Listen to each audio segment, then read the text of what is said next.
Kryptonians? Today we're going to be talking about Sonic the Hedgehog 2, which I know I sound like a broken record at this point. Yes, it came out a couple of weeks ago. I did not review it when it came out. I'm actually low-key kind of surprised that there haven't been more people in the comment sections of my videos like slinging mud at me for being so late and for being like, where the fuck you been at, man? Like, I'm surprised I haven't gotten a lot of that from you guys. Sonic the Hedgehog 2, or Sonic 2 if you don't feel like spelling out that many words, even though it's just one extra word.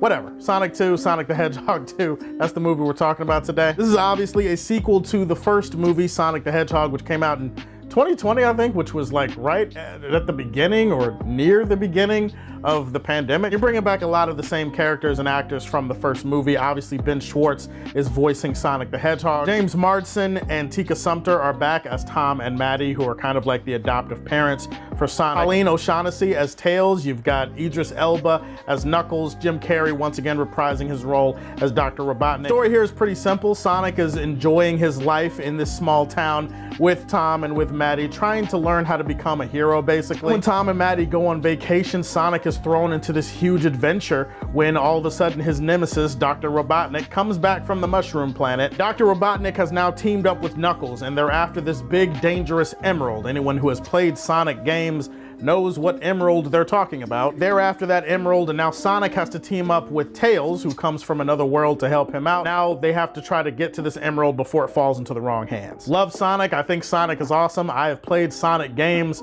for most of my life. I'm well steeped in the Sonic lore. Even if you don't know that much about Sonic and you haven't played the games, I can't imagine that you walked away from the first movie with any impression other than, oh, you know what, that was good, that was fine, you know, that was decent. Maybe you hated the first Sonic movie, in which case I don't think this movie is gonna win you over, because it has a lot of the same strengths and weaknesses as the first film. But if you're a big Sonic fan, if you're a big video game fan or whatever, I just feel like you should be rooting for movies like this to be successful, because the more successful these movies are, the more that we're gonna get. We're gonna be getting a whole host of great video game projects in the future. We got like a God of War show coming out, Ghost of Tsushima movie that is coming out. Obviously, Uncharted came out earlier this year. I had a lot of fun with Sonic the Hedgehog 2. Is it a perfect sequel? No. Are there problems? Sure. But overall, I was grinning like an idiot for half the movie, and I think that that's pretty much half the battle when you go into a movie about an anthropomorphic talking hedgehog who can run at supersonic speeds. I love Ben Schwartz as Sonic. I thought he did a good job in the first Sonic movie. Thought he did a really good job here. I love the vibe and the energy that he brings to the voice of Sonic. Really, most of the movie is centered around the relationship of Sonic and Tails and Sonic and Knuckles, and how these two come into Sonic's life, how they end up having an impact on his life, but also how he ends up having an impact on both of them in different ways. And I thought that was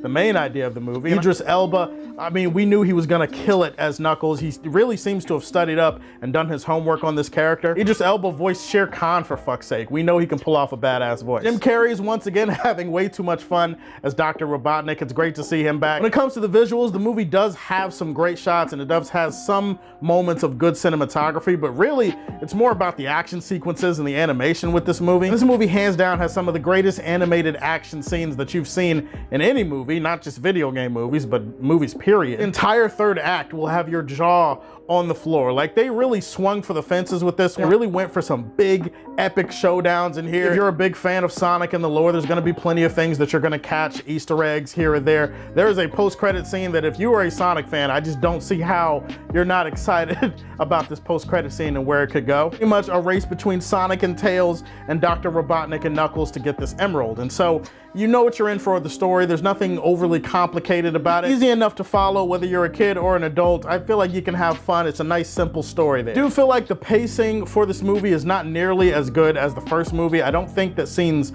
are as fluid. I don't think they flow from one scene to another as good as the first movie did. Main issue is that it just feels like there are scenes that are thrown into this movie that are just there to like extend the runtime and just to like make you laugh and have fun. In this movie, it really does drag down the pacing when you have to get through a stupid scene that, to be honest, may or may not make you laugh. I know humor is subjective. Some of the extra scenes that they threw into this movie didn't really do it for me. There is a human subplot involving Maddie's sister, Rachel, I think is her name. Natasha Rothwell, Shamar Moore, they're getting married. Like, I get it. It's such a waste of a subplot. Like, it does nothing for the movie. It does nothing for me. The entire thing is just surgically remove it from the movie, and the movie is like 10 times better. Everything about the subplot and the way it drags on, the way that it wraps up, it's just, it's painful. It's painful to sit through. Like, I could tell it was painful because my ass started hurting while I was watching this scene. Maybe the seat just made my ass hurt. Maybe I just had been sitting too long. I don't know.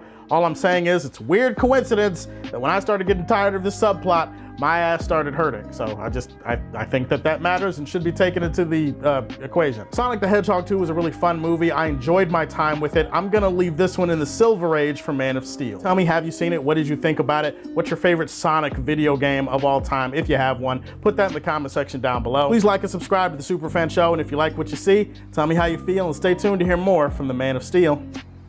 Peace.